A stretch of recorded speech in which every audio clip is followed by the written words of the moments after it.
భారతదేశంలోని తీర ప్రాంతాలకు ముప్పు పొంచి ఉందని ఒక అధ్యయనం హెచ్చరించింది.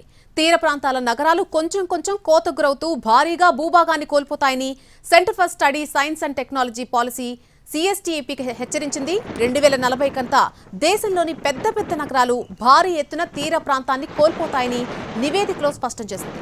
ముంబై, విశాఖ, కొచ్చి, పూరి, మంగళూరు సహా అనేక కోస్టల్ సిటీలకు ఈ ప్రమాదం పొంచి ఉందని వెల్లడించింది. ముంబై మహానగర తీరం దాదాపు 10% భూభాగాన్ని కోల్పోతుందని ఈ రిపోర్ట్ తెలుపుతోంది. అలాగే విశాఖపట్నం తీరంలోని 5% భూమి సముద్రంలో కలిసిపోనుంది.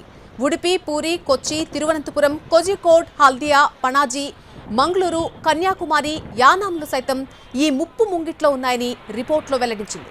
సముద్ర మట్టాలు పెరగడం వల్లే కోస్టల్ సిటీలకు ముప్పు ఏర్పడిందని తెలిపింది. ఇందుకు కారణం వాతావరణ మార్పులంటూ హెచ్చరించింది. 2040 కంతా ముంబై, విశాఖ, కొచ్చితో పాటు పలు నగరాల తీర ప్రాంత భూమి కోతకు గురవుతుందని CSTEP తెలిపింది.